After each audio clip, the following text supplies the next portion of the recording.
Hello students, good morning all of you. Chapter 4 चल रहा है विद्युत धारिता। चैप्टर 4 में आज जो हम टॉपिक डिस्कस करने जा रहे हैं वो है गोलीय संधारित्र और उसकी धारिता।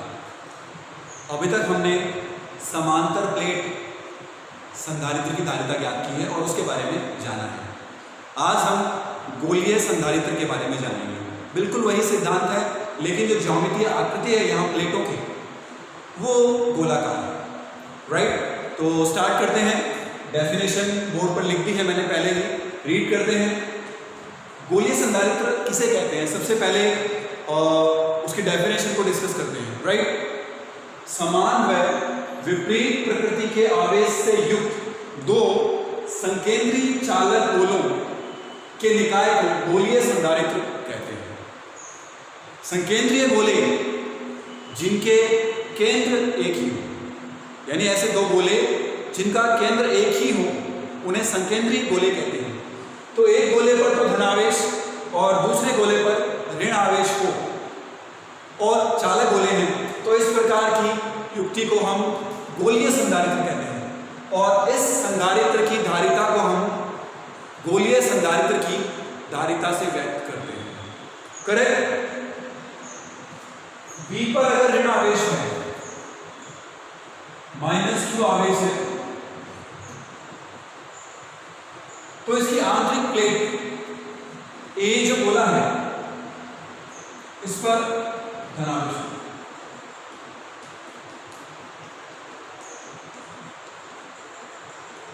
इस प्रकार की युक्ति देखिए। अब संकेंद्रीय गोले आप समझ सकते हैं, ये गोला अगर इसके अंदर स्थित है तो निश्चित रूप से ये खोखला होगा, और जो गोला B है वो खोखला भी हो सकता है और ठोस चालक भी हो सकता है, क्योंकि अगर ये चालक है और ठोस गोला है तो आवेश केवल इसके पृष्ठ पर ही होगा। तो B गोला निश्चित रूप से ठोस है, सॉलिड स्टेट, लेकिन A के अंदर ये स्थित है तो A को खोखला होगा। करेक्ट। तो अब हम इसकी धारिता को डिस्कस कर रहे हैं। इसका डायग्राम क्लियर है। इसके आंतरिक भाग पर धनावेश और इसके बाहरी भाग पर ऋणावेश। तो इसको डिस्कस करते हैं, इसकी धारिता ज्ञात करते हैं।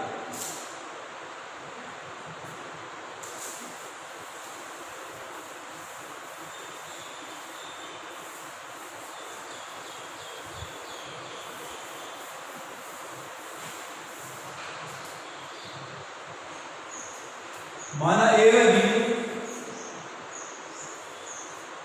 ये गोला A है और ये गोला B है। माना A व B दो चालक संकेंद्रीय गोले हैं। गोला B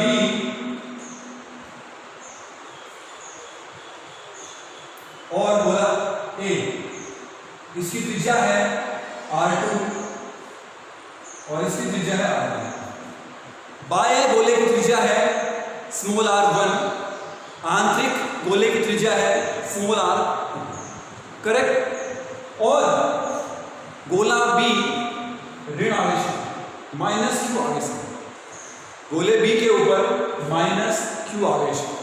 तो देखिए क्या होगा, जब गोला B ऋण आवेशित है तो प्रेरण द्वारा आवेशन होगा। समांतर प्लेट संधारित्र का जो सिद्धांत हमने पढ़ा था, या संधारित्र का जो सिद्धांत हमने पढ़ा था, उसमें हम आवेशित प्लेट के पास दूसरी प्लेट लेकर आते हैं और उसको ग्राउंडेड कर देते हैं, भू संपर्कित कर देते हैं। तो यहाँ भी हम उस सिद्धांत को अप्लाई कर रहे हैं। ऋण आवेशित गोले B के पास अनावेशित A गोला लेकर आते हैं, तो क्या होगा, इसका जो आंतरिक भाग है उस पर धन आवेश प्रेरित होगा और इसका जो परिमाण होगा वो होगा +q। प्रेरण द्वारा इतना ही आवेश यहां प्रेरित होगा, तो ये +q। अगर यहां +q है तो बाहरी हिस्से पर आवेश ऋण आवेश होगा, -q होगा। लेकिन अगर हम इसको भू संपर्कित कर दें, अगर A पृष्ठ को भू संपर्कित कर दिया जाए, ग्राउंडेड कर दिया जाए, तो ये आवेश ग्राउंड में स्थानांतरित हो जाता है और ये अनावेशित हो जाता है। आवेश कहाँ रहेगा? केवल आंतरिक भाग पर, क्योंकि ये डायरेक्ट संपर्क में नहीं है। अब ये जो युक्ति है ये है गोलीय संधारित्र। इसकी हमें धारिता ज्ञात करनी है। देखिए, धारिता ज्ञात करने के लिए हमें क्या आवश्यक है? लास्ट टॉपिक हमने जब डिस्कस किया था, बार बार यही बताया गया था, प्लेटों के मध्य विभवांतर ज्ञात करते हैं। तो अब गोला ए और गोला बी, इन दोनों के मध्य हमें विभवांतर ज्ञात करते हैं। करेक्ट? देखिए, गोले ए के ऊपर जो विभव है वी ए, वो है 0। जो गोला ए है उस पर विभव का मान 0 है। क्यों? क्योंकि ये भू संपर्कित है, ग्राउंडेड किया गया है। कोई भी वस्तु अगर भू संपर्कित है, चालक को अगर भू संपर्कित किया जाए, तो जो संपर्कित पृष्ठ है उस पर विभव का मान 0 है। करेक्ट? राइट। अब इन दोनों के मध्य हमें विभवांतर ज्ञात करना है। तो इसके लिए पृष्ठ बी पर कितना विभव है ये हमें पता होना चाहिए, क्योंकि इस पर विभव माइनस बी पर विभव, दोनों का अंतर विभवांतर के तुल्य होगा। तो अब हमें पृष्ठ बी पर विभव का मान ज्ञात करना है। तो देखिए, यहां 2 प्रकार के विभव हैं। पृष्ठ बी के ऊपर 2 प्रकार के विभव हैं। देखिए कौन कौन से? एक तो -q आवेश के कारण, इस पर अगर -q आवेश है, इसकी त्रिज्या r2 है, तो इस पर विभव होता है kq/r2 -kq/r2 इसके पृष्ठ पर। परंतु ये इस धनावेश, ये स्मॉल r1 त्रिज्या का जो गोला है उसके अंदर स्थित है, तो इसके कारण भी इसके पृष्ठ पर विभव होगा। अब हम जानते हैं चालक गोले के अंदर विभव का मान कितना होता है, जो उसके पृष्ठ पर होता है। अब अगर ये Q है, अगर आप ये माने इसके चारों ओर एक Q आवेश गोलाकार परत है,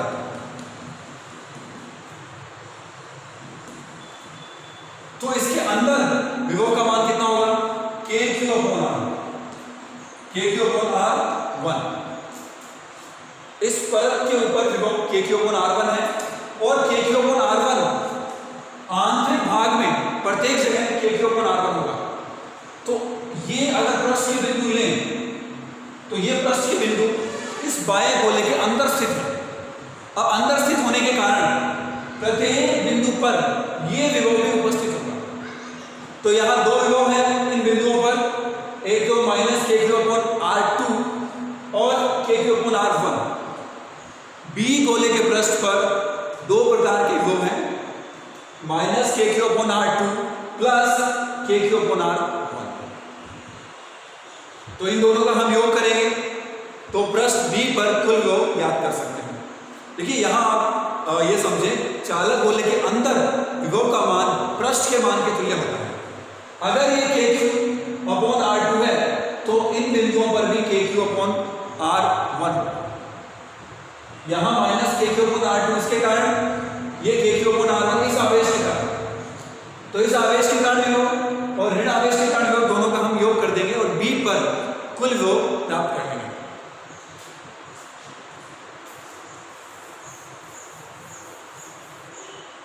राइट? बी पर कुल विभव VB equals to kq/r1 minus kq/r, kq/r1 minus kq/r2। इस पर माइनस kq/r2, इसके कारण kq/r1, दोनों का योग, k कॉमन ले सकते, q कॉमन ले सकते हैं, 1/r1 माइनस 1/r। करेक्ट? हल करते हैं। r1 r2 LCM, r2 minus ये हो गया V। क्लियर है? सिंपल कैलकुलेशन से हमने प्लस B पर विभव का मान ज्ञात किया। अभी हमने विभवांतर ज्ञात नहीं किया, ये ध्यान रखना। विभव का अंतर होगा, दोनों का अंतर VA माइनस VB होगा।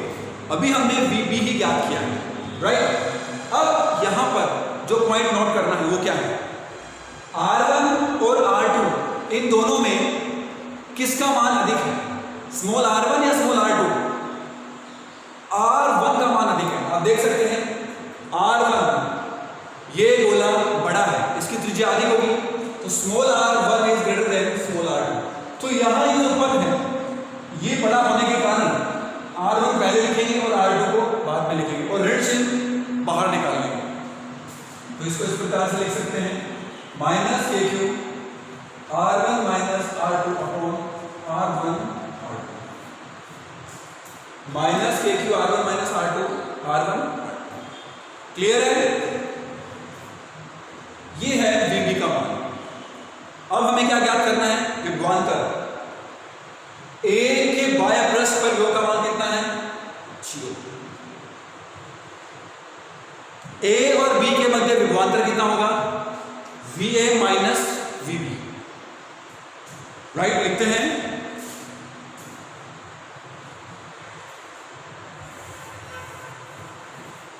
A व B के मध्य विभवांतर, मध्य विभवांतर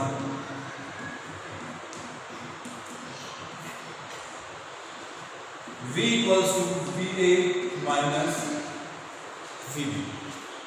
VA का मान 0 minus VB minus KQ R1 minus R2 upon R1 R2।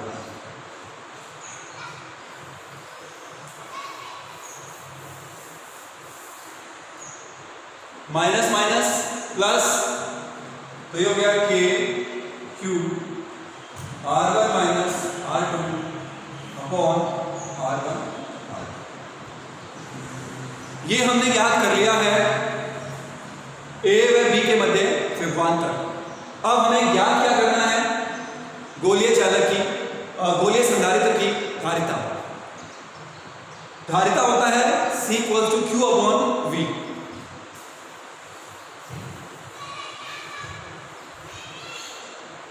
धारिता C equals to Q upon V का मान पुट कर रहे हैं, Q upon K Q R1 minus R2 upon R1 K Q R1 minus R2 upon R1 R2। Q से Q cancel, R1 R2 upon K R1 minus R2। ये हो गया C का मान। ये पद व्यक्त करता है गोलीय चालक की धारिता।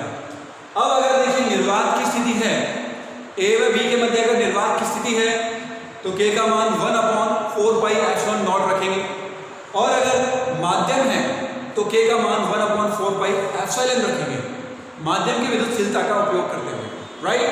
तो दोनों परिस्थितियों के लिए मान याद करते हैं। बट आप यहां देख सकते हैं जो धारिता है वो किस पर निर्भर कर रही है, इन त्रिज्याओं पर। और R1 माइनस R2 का मान जितना कम होगा C का मान उतना ही अधिक होगा। यानी ये दूरी जितनी कम होगी, R1 माइनस R2 ये मान जितना कम होगा, ये हर में है, हर में होने के कारण C का मान अधिक होगा। तो अधिक धारिता के लिए हमें R1 और R2 के मान लगभग बराबर लेने चाहिए, जिससे हम उच्च धारिता प्राप्त कर सकते हैं, राइट। निर्वात के लिए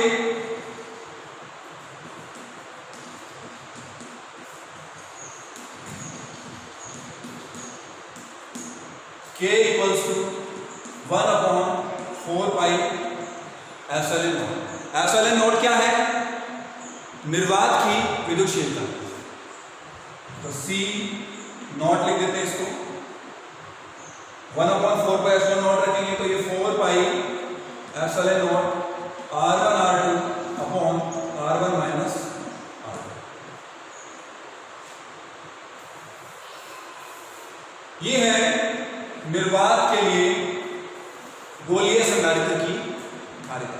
आप देख सकते हैं किस पर निर्भर कर रही है, माध्यम पर और त्रिज्या। सेकंड, माध्यम के लिए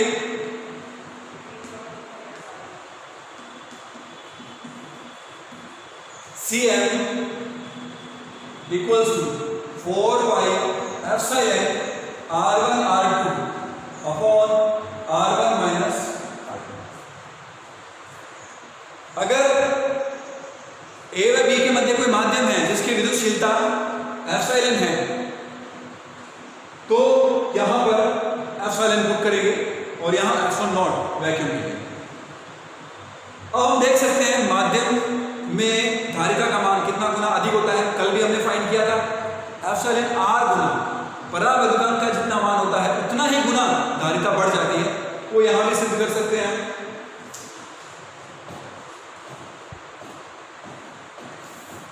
एप्सिलॉन r का मान होता है एप्सिलॉन अपॉन एप्सिलॉन नॉट। तो एप्सिलॉन का मान क्या होगा, एप्सिलॉन r एप्सिलॉन नॉट होगा। तो ये वैल्यू पुट कर देते हैं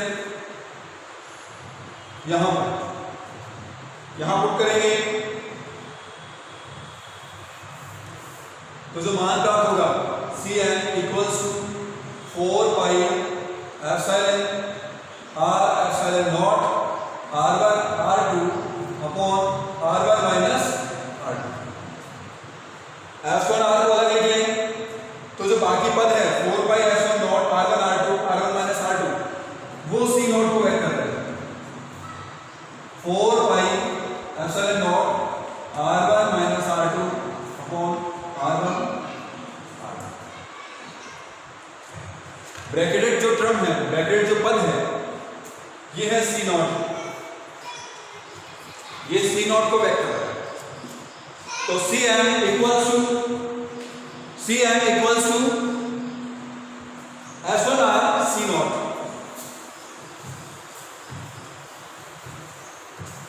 यहां से आप देख सकते हैं माध्यम के लिए विद्युत धारिता एप्सिलॉन r गुना बढ़ जाती है।